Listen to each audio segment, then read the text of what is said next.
Hujan turun deras sekali malam itu, seolah langit Jakarta sedang menangis. Taksi yang kutumpangi berhenti tepat di depan gerbang besi hitam yang menjulang tinggi. Rumah itu besar, megah, tapi entah kenapa, terasa dingin. Ini adalah rumah Tante Maya, adik dari ibuku yang baru saja menjanda setahun lalu. Namaku Rizky, mahasiswa tingkat akhir yang terdampar di sini karena urusan magang. Ibu bilang, menginaplah di rumah Tante Maya, kasihan dia sendirian sejak Om Bimo meninggal kecelakaan. Aku setuju saja, lumayan, menghemat uang kos. Tapi saat aku melangkah masuk ke halaman, bulu kuduku meremang. Rasanya ada sepasang mata yang mengawasiku dari balik tirai jendela lantai 2. Pintu terbuka, Tante Maya berdiri di sana. Dia cantik, selalu cantik, tapi wajahnya pucat, matanya merah, seperti orang yang kurang tidur berhari-hari. Dia tersenyum, tapi senyum itu tidak sampai ke matanya. Masuk, Rizky, maaf rumahnya berantakan, katanya pelan. Padahal, rumah itu jauh dari kata berantakan. Lantai marmernya mengkilap, seolah tak ada debu yang berani hinggap. Aku melangkah masuk. Udara di dalam rumah itu terasa berat. Aroma lilin aromaterapi bercampur dengan bau debu samar. Tante Maya langsung berjalan cepat mendahuluiku, seolah menghindari tatapanku. Mataku tertuju pada foto besar di dinding ruang tengah. Om Bimo, suaminya yang dikabarkan meninggal dalam kecelakaan mobil tragis di Eropa setahun lalu.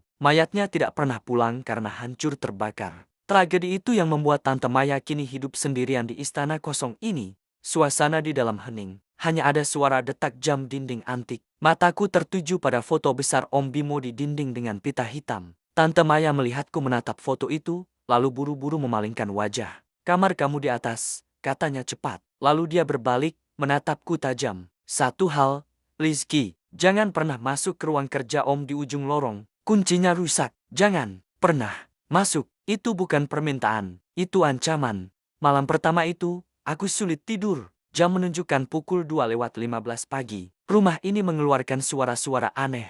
Lantai kayu yang berderit, angin yang menderu. Karena haus, aku memutuskan turun ke dapur untuk mengambil air minum. Aku berjalan jinjit, berusaha tidak menimbulkan suara sedikit pun. Namun, langkahku terhenti di tangga. Dari atas sana, aku melihat cahaya remang-remang di ruang tengah. Tante Maya belum tidur. Dia duduk meringkuk di sofa, hanya diterangi cahaya layar ponselnya. Dia mengenakan baju tidur tipis tanpa lengan, rambutnya digelung asal-asalan. Tubuhnya gemetar hebat. Apa dia sedang menangis merindukan suaminya? Dia tidak menangis. Dia sedang menelpon seseorang. Suaranya berbisik, panik. Sudah ku transfer semuanya. 500 juta.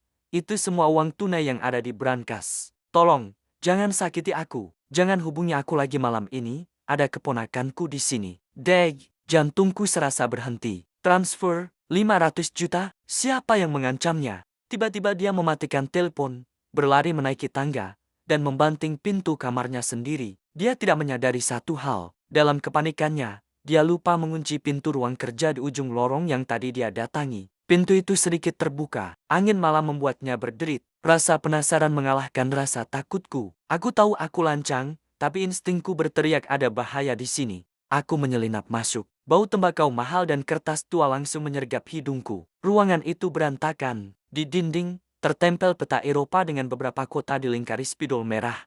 Amsterdam, Zurich, Palermo. Aku menyalakan senter ponselku. Menyapu meja kerjanya yang penuh dokumen aneh.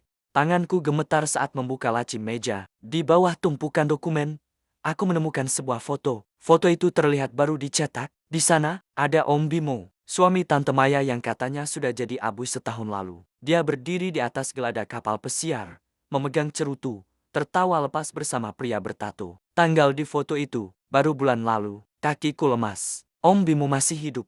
Aku baru saja hendak memotret bukti itu ketika suara lantai berderit keras di belakangku. Aku berbalik cepat. Di ambang pintu, berdiri Tante Maya. Wajah cantiknya kini berubah menjadi topeng kemarahan dan ketakutan. Di tangannya, dia menggenggam patung perunggu berat, siap diayunkan ke kepalaku. Sudah kubilang jangan masuk, teriaknya histeris. Aku refleks mengangkat foto itu. Tante, Om Bimo masih hidup kan? Foto ini baru bulan lalu. Melihat foto itu, tenaganya hilang. Patung itu jatuh berdebum. Tante Maya merosot ke lantai, menangis. Bukan tangisan sedih, tapi tangisan putus asa seorang sandera. Dia bukan mati kecelakaan, Rizky, isaknya, dia memalsukan kematiannya. Membakar mobil sewaan berisi mayat orang lain di Eropa agar polisi mengira itu dia. Dia kabur membawa uang mafia miliaran rupiah. Dan dia menjadikan aku jaminan di sini. Aku bukan istrinya lagi. Aku cuma budaknya yang bertugas mencuci uang kirimannya. Belum sempat aku mencerna kegilaan itu, sebuah suara memecah keheningan. Dad, Dad, sebuah ponsel jadul yang tergeletak di meja menyala. Layarnya berkedip terang, unknown color. Tante Maya menatap ponsel itu seperti melihat hantu. Dia menggeleng kuat, memberi isyarat agar aku diam. Itu dia, bisiknya gemetar. Itu Bimo. Aku tidak menjawabnya. Dengan jantung berdegup kencang, aku berjalan pelan ke jendela, menyibakkan sedikit tirai. Darahku membeku. Di seberang jalan, di tengah hujan deras, sebuah sedan hitam terparkir dengan mesin menyala. Ada yang mengawasi kami. Kami terjebak. Aku menatap Tante Maya yang masih menangis di lantai. Niatku hanya menumpang tidur, tapi kini aku sadar, aku baru saja masuk ke dalam sarang kejahatan tingkat tinggi. Dan malam ini, mungkin adalah malam terakhir kami aman. Bagaimana nasib Rizky dan Tante Maya? Tulis tebakan kalian di kolom komentar. Sampai jumpa di episode selanjutnya.